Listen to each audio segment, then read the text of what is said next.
जनता vibe news. तो चलिए शुरुआत करते हैं आज की बड़ी खबर से।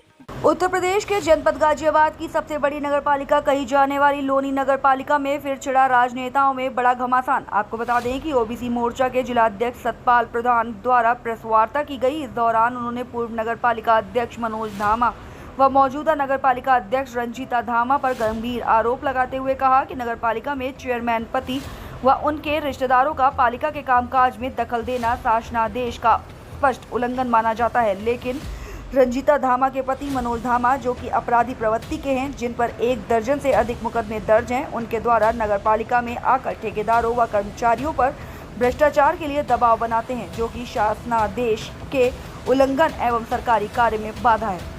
इसी कड़ी में भाजपा कार्यकर्ता के तिवारी के साथ रंजीता धामा के पति मनोज धामा द्वारा ये कहने पर कि इसे गाड़ी में डालकर बैठा ले चलो के बाद उनकी सुरक्षा में तैनात अपराधी प्रवृत्ति के सुरक्षा कर्मियों के द्वारा के तिवारी को गाड़ी में डालने का आरोप भी लगाया गया है। बताया गया कि किसी तरह के तिवारी जान बचाकर वहां से निकल पाए। इस संबंध में तहरीर अंकुर विहार थाने में दी गई। वहीं सतपाल प्रधान का कहना है कि नगरपालिका अध्यक्ष के पति अवैध रूप से सरकारी गनर भी अपने साथ लेकर चलते हैं। साथ ही उनका प्रयोग भूमाफियों के मिलकर लोगों को धमकाने और भूमाफियों से मिलकर जमीन कब्जाने में करते हैं। इसी प्रकार नियम विरुद्ध नगरपालिका अध्यक्ष रंजीता धामा ने नगरपालिका परिषद के कर्मचारियों में दहशत पैदा करने के लिए पत्र जारी करते हुए नगरपालिका के तपसी नामक कर्मचारी को निलंबित कर दिया गया। इसी क्रम में पूर्वाधिशासी अधिकारी के बड़ाना को निलंबित किया गया था। मामले में इनके खिलाफ जांच चल रही है और सरकार ने उनसे जवाब मांगा है। पूर्व चेयरमैन मनोज धामा भी सैकड़ों करोड़ों रुपए भ्रष्टाचार मामले में लोकायुक्त में जांच चल रही है। अपने घर पर 11 कर्मचारी भी इनके द्वारा रखे गए हैं, जो नियम के विरुद्ध है। घटनाएं हो रही हैं जिनकी भूमिका बनाने का काम नगरपालिका में जो वर्तमान चेयरमैन उनके पति मनोज धामा जी कर रहे हैं। उन पर सैकड़ों मुकदमे होने के बाद, दर्जनों मुकदमे होने के बाद नगरपालिका में पहुंचने का उनका कोई दूसरा औचित्य नहीं है। केवल भूमाफियाओं से मिलकर के लोनी में भ्रष्टाचार फैलाना है। और जिस तरह से के तिवारी को कल धमकाने का उन्होंने काम किया है, वो अपने आप को एक बदमाश के रूप में प्रोजेक्ट कर रहे हैं। उसको होश रहना चाहिए कि भारतीय जनता पार्टी की सरकार है। बाबा योगी आदित्यनाथ जी बदमाशों का इलाज कितनी जल्दी करते हैं कि उस पर दर्जनों मुकदमे हैं, और वो अपने साथियों के साथ भारतीय जनता पार्टी के तिवारी को इस तरह से कल किडनैपिंग कर धमकाने का और हथियारबंद साथियों के द्वारा उठाने का जो प्रयास उन्होंने किया है, जो कुकर्म किया है इस तरह का उनके द्वारा, उसको लेकर के मैंने आज ये आप सबको बुला करके प्रेस वार्ता की है। रहना कभी भी कोई भी गलती सरकार नहीं करती, क्योंकि सरकार हमारी जीरो टॉलरेंस के काम करती है। और जैसे ही उन पर ये कार्रवाई होगी, आप सब देखेंगे भाजपा की जीरो टॉलरेंस की जो नीति है उसको यहाँ नगर पालिका में भी रखा जाएगा और निश्चित रूप से इन पर कार्रवाई होगी। हमारा अगला सवाल आपसे ये है कि सूचना है कि 11 कर्मचारी, उन्होंने जो सरकारी कर्मचारी जिनको सरकार सैलरी दे दी है, उन्होंने अपने आवास पर रखे हुए हैं। क्या यह एक पत्र है? देखो, 1.5 लाख सरकारी खजाने में हर महीने का जो नुकसान पहुंचाते हैं वो उनका अधिकार नहीं है। अपने घर में जिस तरह से वो 11 सरकारी अधिकारी रख रहे हैं, कर्मचारी रख रहे हैं हमारे नगर पालिका के, उनका भी वो हिसाब देंगे, क्योंकि लगातार वो 11 साल से इस कार्य को करने जा रहे हैं।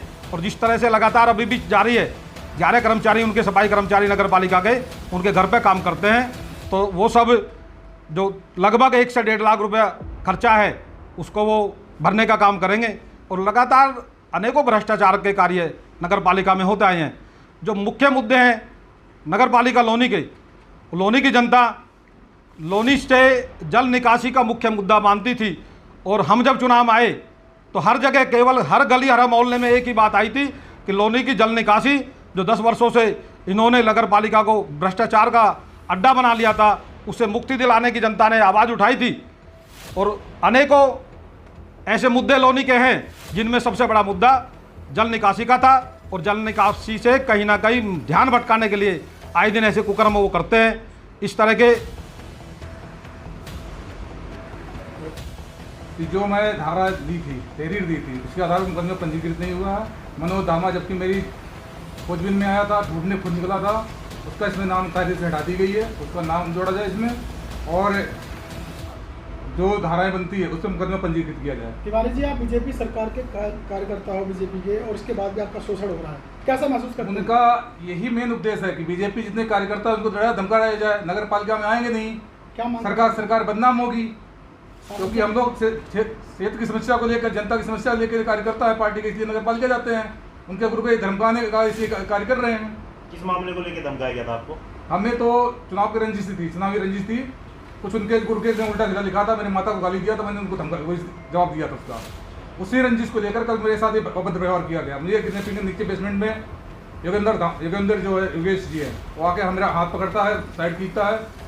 तो दीपक धामा भी रहता है वहाँ पे, ये शिव कुमार बबलू जो है, वो लोग फिर पीछा करते हुए मेरे बाहर तक आते हैं। बाहर कहते पकड़ लीजिए सर, को मौका नहीं मिलेगा, निकल करिए और बेटा ले चलिए, इसको आज में सिखाएंगे हम भरपूर। बहुत दिनों से राजनीति करता आ रहा, इसका सबक सिखाना पड़ेगा, इसका कमर तोड़ देंगे पे। ये सब बातें हुई। अब मनोज धामा खुद उठ के आए थे, खुद मुझे कमर में ढूंढ रहे थे। अगर गिरफ्तारी नहीं होती तो फिर आगामी रूपरेखा क्या? आगामी कार्यक्रम अगर गिरफ्तारी नहीं होती, माननीय मुख्यमंत्री जी के पास जाऊंगा, माननीय विधायक जी से बात कहूंगा, अपने पार्टी के जितने कार्यकर्ता जिला अध्यक्ष सबको बताऊंगा, पश्चिमी प्रदेश अध्यक्ष सबके पास जाऊंगा।